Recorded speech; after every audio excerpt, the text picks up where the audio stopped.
qaar ka mid ah dhalinyarada iyo aqoonyahanka gobolka Sool ayaa ka codsaday shacabka mudaharadayaasha ka wada gudaha magaalada Laascaanood inay ka joojiyaan isla markaana ay u daneeyaan magaalada iyagoona codsigooda ku beegay rabshadaha ka jira magaalada inay waxyeello ku tahay gudaha magaalada Laascaanood iyo gabi ahaanba gobolka Sool.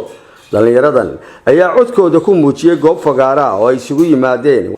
waxaana dhammaantood goob fagaara ka cadeeyeen sida ay u taageersan yihiin in bulshadu nabadgelyadooda dhaxdooda ay iyagu ka shaqeeyaan. anagoo ku hadlayna afka dhalinyarada gobolka Sool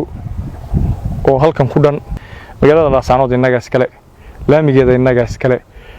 ganacsigeeda iyo xawaaladaha iyo xiriyahan dawladda inaga iskale in magaranaysa aan qalalaase iyo mudaharaad iyo waxba lagu sameyn baynala wanaagsan hadaynu nahay shacabka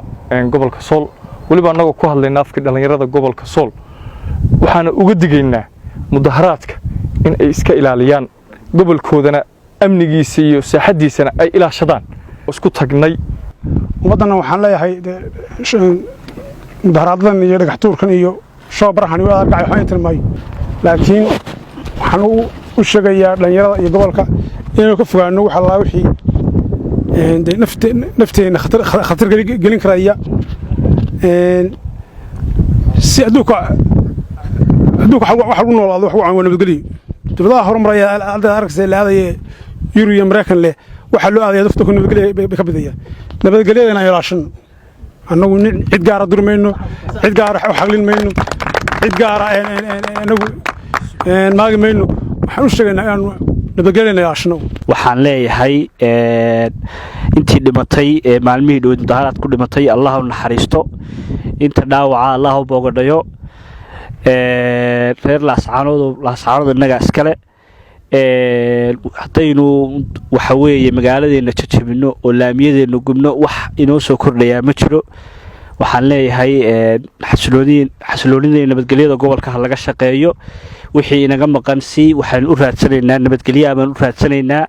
hadaynu waxa weeye wax raadsanayno si nabadgelyo aan waxeena iyo dareenkeena u muujinaynaa hal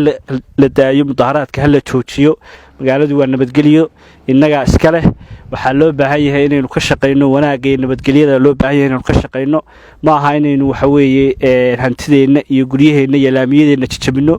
aqligu ha shaqeeyo wixii inaga maqan si nabadgelyo oo wanaagsan baynu u raadsanaynaa waa dhalinyaradii magaalada oo ii sheeg maxay ay tahay ka hadlaya dareenkooda ku aadan magaalada xasiloonideeda iyo kala dambeynteeda dhalinyaradii magaaladan hadaan nahayna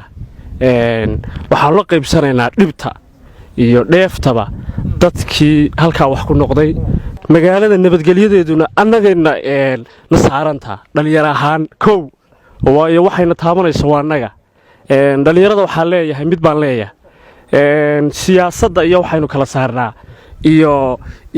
xasiloonida iyo waxa ay inaga ii sheeg maxay tahay dan inugu tahay magaaladeena inaga leh inaynu nabadda adkeysano oo aanan cidna uga daba fadhiisan oo ii sheeg hadii uu leeyahay aynu inagu nabadeena ilaashano iyo nabadgelyadeena ciddii nagu taageeraysana waa soo dhaweeyna Cabdiqani Xasan Baarax warbaahinta qaranka Soomaaliland Laascaanood.